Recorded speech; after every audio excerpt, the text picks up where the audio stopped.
Hi friends, నేను మీ జ్ఞానేశ్వర్. ఈ వీడియోలో మనం కొన్ని విషయాల గురించి క్లియర్ కట్గా మాట్లాడుకుందాము. అంతకన్నా ముందే బిగ్ బాస్ టైటిల్ విన్నరు కళ్యాణ్ పడాలా అవుతాడా, ఇమాన్యుల్ అవుతాడా, తనుజ అవుతుందా, ఈ ముగ్గురుట్లో మీరు ఎవరికి ఓటేస్తున్నారు, ఎవరు విన్నర్ అవ్వాలనుకుంటున్నారు అనేది ఈ వీడియోకి ఒక లైక్ చేసి కింద కామెంట్ అయితే పెట్టండి. అదేవిధంగా బిగ్ బాస్ హౌస్లో ఇమ్యూనిటీ కోసం టాస్కులు అయితే జరుగుతున్నాయి. ఆ 2 టాస్కులు జరిగాయి. ఆ 2 టాస్కులో ఎవరు గెలిచారు, ఎవరికి ఇమ్యూనిటీలో ఎవరు గెలిచారు, ఎవరికి ఓట్ అప్పీల్ చేసే ఛాన్స్ వచ్చింది. అదేవిధంగా బిగ్ బాస్ హౌస్లోకి వచ్చినటువంటి ఆడియన్స్ ఈరోజు ఎవరికి సపోర్ట్ చేశారు, ఎవరికి ఓట్ అప్పీల్ చేసే ఛాన్స్ ఇచ్చారు అనేది ఈ వీడియోలో క్లియర్ కట్గా మాట్లాడుకుందాము. అదేవిధంగా నామినేషన్లో ఉన్నటువంటి 6 కంటెస్టెంట్లో ఎవరు ఓటింగ్ ఎలా ఉంది, ఎవరు సేఫ్ జోన్లో ఉన్నారు, ఎవరు డేంజర్ జోన్లో ఉన్నారు, ఎవరు ఎలిమినేషన్ దగ్గర అనేది ఈ వీడియోలో మనము క్లియర్ కట్గా మాట్లాడుకుందాము. అంతకన్నా ముందు నాకు ఒక ఇన్స్టాగ్రామ్ ఐడి ఉంది. ఆ ఇన్స్టా ఐడి పేరు జ్ఞానేశ్వర్ బీబీ రివ్యూస్ అని ఉంటుంది. మీరు ఇన్స్టాగ్రామ్ని ఫాలో అవడం వల్ల ఎపిసోడ్ కన్నా ముందే మీకు అప్డేట్స్ తెలవాలంటే నా ఇన్స్టా ఐడిని ఫాలో అవ్వండి. 100% మీకు జెన్యున్ అప్డేట్స్ అయితే రావడం అయితే జరుగుతుంది. సో అసలైన మాటకి వెళ్ళిపోదాము. బిగ్ బాస్ ఇక్కడ ఇమ్యూనిటీ కోసం 2 రౌండ్ల టాస్కులు జరుగుతాయి. ఆ 2 రౌండ్లో ఫస్ట్ రౌండ్ స్టార్ట్ అయ్యే కన్నా ముందు బిగ్ బాస్ లీస్ట్ స్కోర్లో ఉన్నటువంటి సుమన్ శెట్టి గారిని ఆ రౌండ్ నుంచి ఎలిమినేట్ చేయడం జరుగుతుంది. సో ఆ ఎలిమినేట్ చేసిన తర్వాత తన దగ్గర ఉన్నటువంటి స్కోర్ని ఎవరికన్నా ఇవ్వాలంటే తను మన సుమన్ శెట్టి గారు సంజన గారికి అయితే ఇవ్వడం అయితే జరుగుతుంది. అదేవిధంగా నెక్స్ట్ జోకర్ టాస్క్ పెట్టడం జరుగుతుంది. సో ఈ జోకర్ టాస్క్లో సంజన గారు అయితే గెలవడం జరుగుతుంది. సో సెకండ్ పొజిషన్లో ఇమాన్యుల్ ఉంటాడు. అదేవిధంగా సెకండ్ రౌండ్ స్టార్ట్ అవ్వక ముందు లీస్ట్ స్కోర్లో ఉన్నటువంటి డెమాన్ పవర్ని ఆ రౌండ్ నుంచి ఎలిమినేట్ అయితే చేయడం అయితే జరుగుతుంది. సో ఇక్కడ సెకండ్ రౌండ్ పజిల్ టాస్క్ ఉంటుంది. ఆ పజిల్ టాస్క్లో ఆల్రెడీ ప్రోమోలు చూసాం కదా, ఆ పజిల్ టాస్క్లో సంజన గారు గెలవడం అయితే జరుగుతుంది. సెకండ్ పొజిషన్లో తనుజ గారు ఉంటారు. సో మొత్తానికి 2 రౌండ్లు అయిపోయిన తర్వాత ఫస్ట్ పొజిషన్లో సంజన గారు ఉంటారు.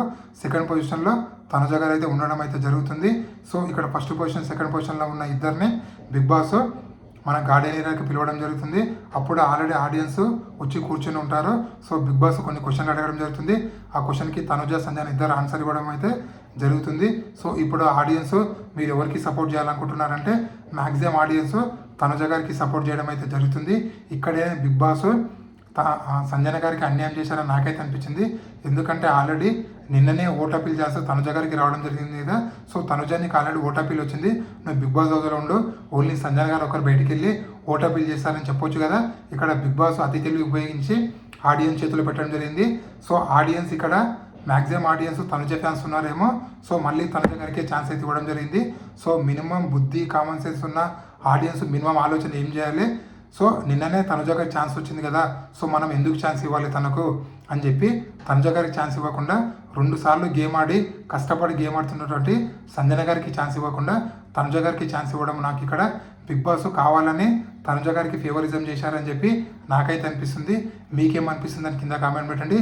అదేవిధంగా బిగ్ బాస్ హౌస్లో పోయినటువంటి ఆడియన్స్ తనుజ గారి ఫ్యాన్స్ ఏమైనా ఉన్నారా, లేకపోతే పేడ్ ఆడియన్స్ ఉన్నారా, లేకపోతే బిగ్ బాస్ టీం ఏం చెప్తే అది ఆడియన్స్ చేస్తున్నా అనే డౌట్ కూడా నాకైతే రావడం జరిగింది. 100% తనుజ గారికి బిగ్ బాస్ టీం మళ్ళీ ఫేవరిజం చేయడం స్టార్ట్ చేసిందా అని చెప్పి నాకైతే అనిపిస్తుంది. మీకేమనిపిస్తుంది అని కింద కామెంట్ పెట్టండి. అదేవిధంగా బిగ్ బాస్కి కళ్యాణ్ పడాల చాలా రిక్వెస్ట్ అయితే చేయడం జరుగుతుంది. Please Bigg Boss vote appeal చేసే ఛాన్స్ ఇవ్వండి, లేకపోతే కనీసం ఆడియన్స్తో ఇంటరాక్ట్ అయ్యే ఛాన్స్ ఇవ్వండి అని అడిగితే కళ్యాణ్ పడాలకు ఛాన్స్ అయితే ఇవ్వలేదు. బిగ్ బాస్ టీం కళ్యాణ్కి అన్యాయం చేస్తారని చెప్పి నాకైతే అనిపిస్తుంది. మీకేమనిపిస్తుంది అని కింద కామెంట్ పెట్టండి. అదేవిధంగా నామినేషన్లో ఉన్నటువంటి 6 కంటెస్టెంట్ల ఓటింగ్ ఆర్డర్ ఒకసారి పరిశీలిస్తే తనుజ గారి ఓటింగ్ అనేది 35%లో ఉంది. ఇమాన్యుల్ ఓటింగ్ అనేది 16%లో, డెమాన్ ఓటింగ్ అనేది 15%లో, బర్నీ ఓటింగ్ అనేది 14%లో, సంజన ఓటింగ్ అనేది 12%లో, సుమన్ శెట్టి ఓటింగ్ అనేది 10%లో ఉంది. మొత్తానికి వీళ్ళలో సేఫ్ జోన్లో ఉన్నది తనుజ గారు. అదేవిధంగా మన ఇమాన్యుల్ డేంజర్ జోన్లో ఉన్నది బర్నీ, డెమాన్ పాను. ఎలిమినేషన్లో ఉన్నది సంజన గారు, సుమన్ శెట్టి. బిగ్ బాస్ ఒకవేళ టాప్ 6 పెట్టాలనుకుంటే ఒక కంటెస్టెంట్ ఎలిమినేషన్ చేశాడు, లేకపోతే టాప్ 5 పెట్టాలనుకుంటే ఇద్దరైతే ఎలిమినేషన్ చేసే ఛాన్స్ అయితే ఉంది. సో మిడ్ వీక్ ఎలిమినేషన్ అనేది క్యాన్సిల్ అవ్వడం జరిగింది. సో డైరెక్ట్ సండే రోజే సింగిల్ ఎలిమినేషన్, డబుల్ ఎలిమినేషన్ అనేది మనకైతే అప్డేట్ రాగానే కొత్త వీడియో అయితే చేయడం అయితే జరుగుతుంది. సో నామినేషన్లో ఉన్న 6 కంటెస్టెంట్లో మీరు ఎవరికి ఓటేస్తున్నారు, అదేవిధంగా ఎవరిని ఎలిమినేషన్ చేయాలనుకుంటున్నారు అనేది ఈ వీడియోకి ఒక లైక్ చేసి కామెంట్ అయితే పెట్టండి. అదేవిధంగా బిగ్ బాస్ టైటిల్ విన్నర్ 4లో కళ్యాణ్ పడాల, తనుజ, ఇమాన్యుల్ ఉన్నారు. వీళ్ళు ముగ్గురులో ఎవరు గెలవాలనుకుంటున్నారు, అదేవిధంగా ఎవరు గెలిచినా కూడా 100% హిస్టరీ క్రియేట్ చేసిన వాళ్ళు అయితే అవుతారు.